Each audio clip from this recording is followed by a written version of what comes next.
Texas a 4.5-point dog going up to Ohio State to open the season next year. And I was saying, hey, Arch Manning in his third year against Julian Sayin, who you probably have a better idea of who Julian Sayin is than we do, having covered recruiting.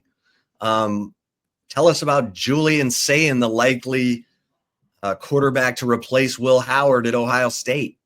Yeah, he's a really good player. I mean, I think people forget, he was signed to Alabama. Obviously, Nick Saban retired. And he had, I believe, I'm trying to get all my dates right with all the staff turnover, but I want to say he committed under Bill O'Brien, I think. And then stayed committed with Tommy Rees. And then Saban left and he followed. Because am I correct? Bill O'Brien went to Ohio State for like a hot minute, right? Like he was there, right? Yeah.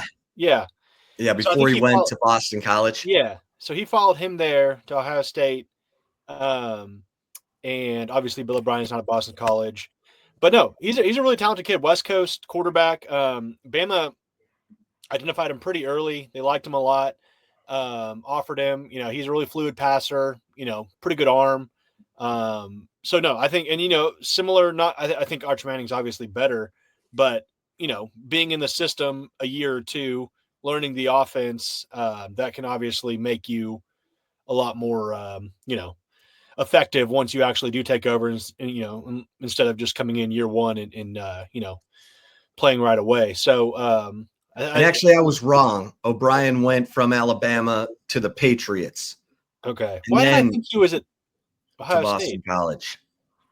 But why? I wonder why I thought he was at Ohio State for a minute. That's weird.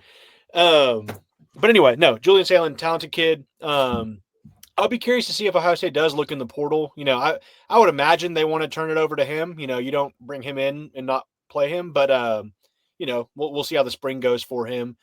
But yeah, I think it's kind of an interesting, Texas being the underdog. You can almost compare, and you wrote the story on Horns 24/7 today, kind of the roster losses that Ohio State's going to suffer this offseason kind of to Michigan in 2024 or 20. Yeah. Michigan obviously still has a ton of talent. They have like 3 first-rounders on that defense, but, Ohio State is losing a lot of guys on both sides of the ball, a lot of, impact guys. So, week 1, obviously on the road at Ohio State, that's going to be a difficult setting. I don't think that's going to be the final version of either team you see next season, but that's probably a good chance for Texas to come in and maybe, get it going for 2025. Second season in a row, or going on the road for a non-conference matchup against the defending national champions, and obviously they're going to spend the whole offseason thinking about that loss in the Cotton Bowl as well. So that I'll be curious to see that matchup. But yeah, Julian Sayin, talented kid. They obviously recruit well. They have a good class coming in. I'm sure they'll do some work in the portal as well. So yeah, it'll be curious, but really their only like big time difference maker on offense is coming back next year is Jeremiah Smith and Carnell Tate. So, we'll see how they fare. Yeah, Hank, everybody's going to look at Ohio State winning last night and saying, okay, money buys you championships in this era of college football. And a lot of that is true, but also they got a lot of guys organically from high school ranks. Talk about just Texas and them making that next step. Steve Sarkisian just got an extension, so he's going to be here for even longer than what we thought. But just how they could take that jump like Ohio State just did. Yeah, I think you look at all the metrics. I mean, obviously, there's different little things you can look at that weren't as good this year as they were in years past. But the biggest metric is they've gotten better every single season in the win-loss category. I guess if you want to say 12-2, 13-3, they've gotten more wins every year since Steve Sarkisian's been here in Austin. 5-7 to 8-5 to 12-2 to 13-3. That next step seems like, maybe they'll get to that next win. So, I think they're doing exactly what they need to do. They're addressing the portal. They're not ignoring the portal. Sarks has always talked about, he doesn't want to live in the portal. He wants to just supplement the roster with the portal. And I think they've done a really good job of that. I think their recruiting classes Obviously have been really good, number one class in the country in 2025. I think it says a lot about the culture and, the belief the team has that the only portal loss they had after the playoff was Amari Niblack. Outside of the other guys, declaring for the draft or running out of eligibility. That's huge. And he didn't even leave until the last day, so I think that says a lot about the buy-in and, what this team can look like next year with Arch Manning leading the way. But I think they're on the right track. He has a very, his staff has a lot of continuity. There's not a lot of teams that make back-to-back playoff appearances and don't lose their coordinators on an annual basis. I don't, coaching changes can happen anytime really, but Kyle Flood, PK and Jeff Banks being on this staff the whole time.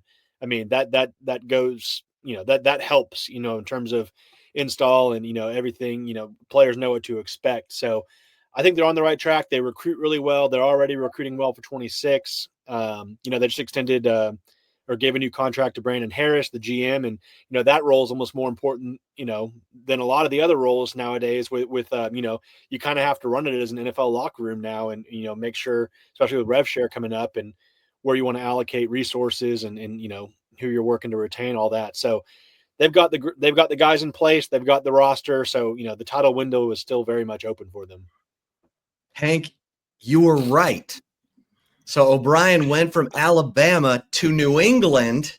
Okay. And then he went to Ohio State in January of 24 for like a month. Okay. I could have sworn I knew. Yeah. That was when he inked Julian Sayin. Okay. And then he took off for Boston College. Okay. So you were right. Yeah, Bama fans gave, it's funny going from covering Bama to Texas, obviously two very different fan bases, but, Bama had such a high standard of like, you lose one game and it's a horrible season. You lose two games, the season's lost. But like they just did not like Bill O'Brien for a long time. Like they were done with him. He was calling the offense for Bryce Young when Bryce won the Heisman, and then the first year with Milroe and they just didn't like him. I guess he was gone before Milroe was the full-time starter. I can't remember my dates. It all kind of runs together now, but he's doing pretty well for himself now. But it's a tough gig being a coordinator at a Power 4 school like Alabama or anywhere, but especially Alabama. Well, you wrote an interesting story. Yeah. You wrote an interesting story about Jonah Williams. Yeah. First, please regale us with what an incredible football player this guy is, but he's also playing baseball at Texas. Tell the folks what's going on. Yeah. So I think, between him or Justice Terry, I think, you're looking at the commitment list, they're your top guys in terms of rankings. Jonah Williams was kind of the guy that, once he committed, it really felt like this class turned it up a notch in terms of, the trajectory and making that run at number one. But yeah, 6'3", 200 pounds, going to play safety on the football team. He enrolled early. He's with the baseball team this spring. He actually injured his clavicle in mid-season this year. He was having an incredible season. He was like returning every other, not every other kickoff, but it felt like every time he returned a kick, it was, taking it to the house. But he ended up hurting his clavicle. He had to get it wasn't a huge deal, but I think, he had to miss the rest of the season. I talked to his dad on Monday, and he told me he should be cleared for, being full speed next week. That's what he thinks. So, how much of an impact will he have on the baseball team this year? I'm not sure, but he's probably gonna play center field. He can also pitch. He's been clocked at 94 miles per hour. I think the craziest thing, I think his home plate, and I'm not a baseball analytics guy. I can't, talk about baseball all day, but you look at some of the numbers, and from home plate to first base, I think he clocked like 3.7 or 3.5 seconds, and the major league average is 4.2. So that just shows his explosiveness and stop speed. But so we'll see what he does this year on the baseball field. But I asked, because he's a dual sport guy, what's kind of the split, like what's, and his dad said they have him on a schedule, and he does a I guess it's football in the mornings and baseball in the afternoons. In terms of the strength training, they're not going to kind of, I think obviously strength training in the off season for football is, you just lift a lot of weight. They're not doing that with Jonah. Obviously, you got to kind of save your arms a little bit and not mess up your throwing motion. But yeah, I'll be curious to see how he has an impact. I think he's wearing 55. That was his official roster number on the Texas baseball site.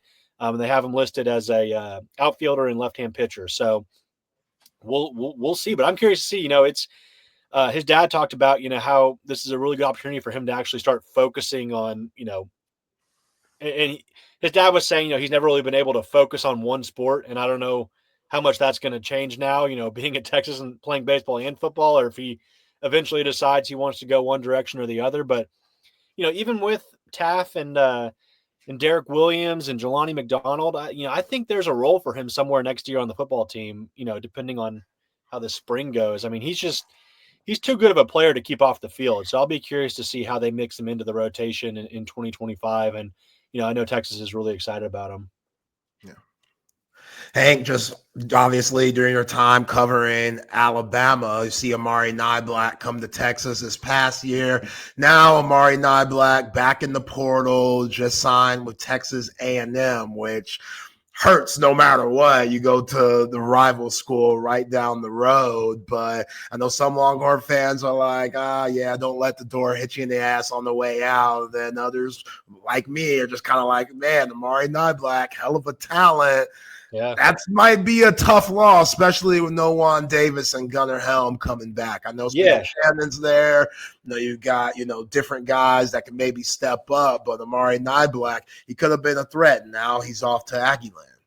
Yeah. It's that was an odd situation there. I'm sure NIL played a big role there, but I wrote after the season, I think, in terms of the roster, he was one of the guys you probably wanted to keep the most just because he was going to take a step up next year. I don't think he came to Texas thinking Gunnar Helm was going to have the season he had.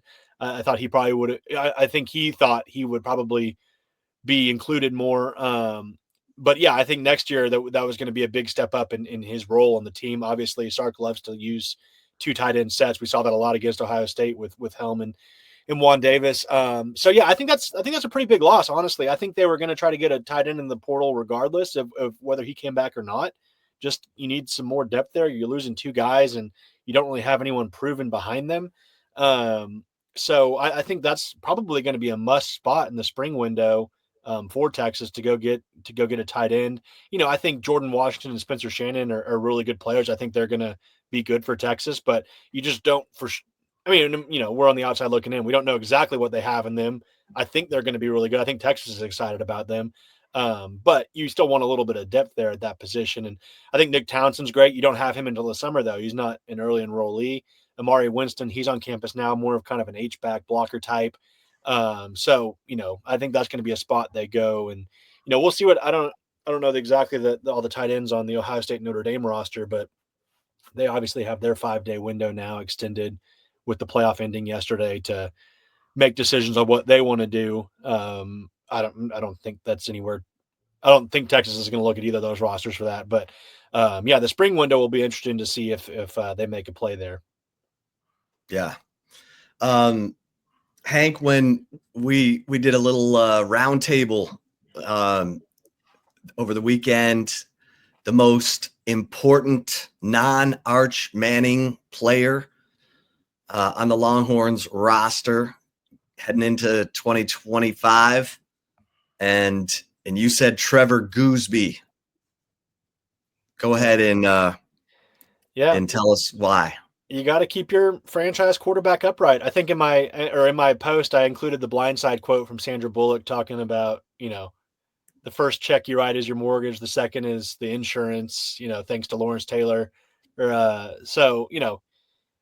He's tasked with keeping Arch Manning upright. Obviously Arch is a little bit more mobile than Quinn. I think Arch can protect himself a little bit, but the left tackle is a very important player on your roster. You got to keep the quarterback safe in the pocket and obviously protect their blind side. So I went Gooseby. I think, he's filling big shoes. And, when he did fill in for Banks and for Cam Williams this season and when those guys went out with injuries, he he did really well, and this could be a contract year for him where he if he does what we think he can do, he could be an early round draft pick next year. So I think he's the most important player outside of Arch Manning.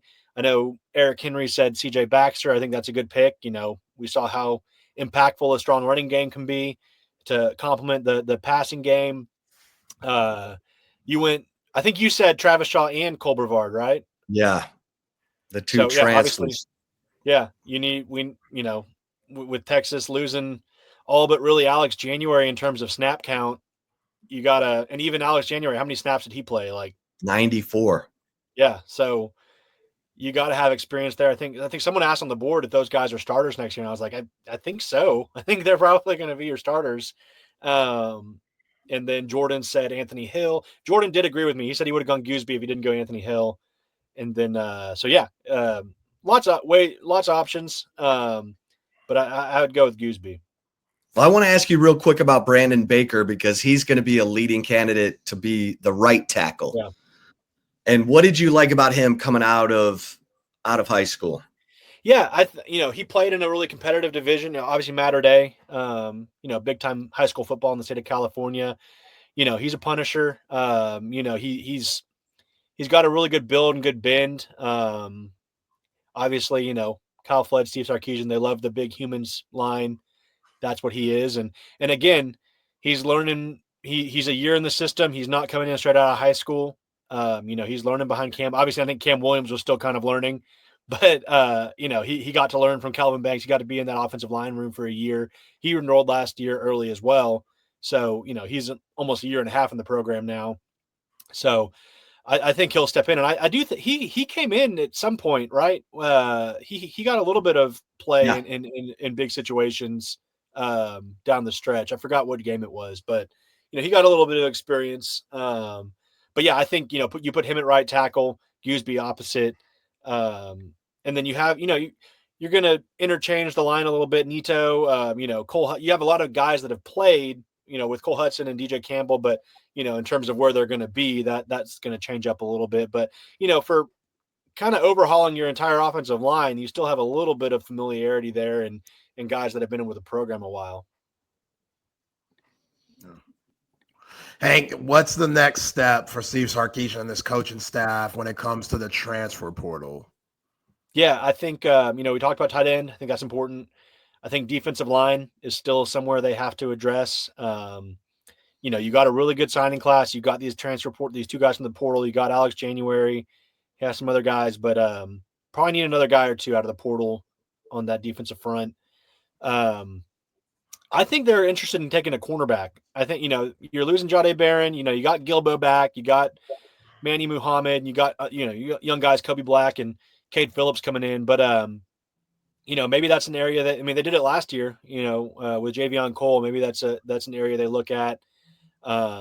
Offensive line still, maybe they try to get somebody in there to, at least raise the level of competition. You have a lot of overhaul there.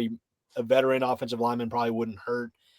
I'll be the as a Texas reporter watching the championship game last night. I bet, I feel like Texas would love to have a guy like Jaden Greathouse, come back to Austin. If I'm not saying he's entering the portal or anything, but if that kid did enter the portal, I would imagine Texas would be involved. I think they want to go get a receiver. They've been patient with it. They've given a couple guys looks, but they haven't really made a huge press outside of Eric Singleton prior to the new year, and he ended up at Auburn. But I think they probably want a guy that can come in and start with Wingo and DeAndre Moore for next season. At least looking at it now, and maybe they decide differently after the spring and seeing their young guys go through the spring and how they feel about them. But I think wide receiver is probably a spot they need some more help at too, and maybe running back. I keep saying it's like almost every position, but running back with Jaden Blue leaving, you get that speed guy that you can toss to out of the backfield or do different things with that maybe you wouldn't necessarily do with CJ Baxter. And is kicker something they look at too? That could be interesting as well. With they bench Bert Auburn in the Cotton Bowl, so maybe we'll see there as well.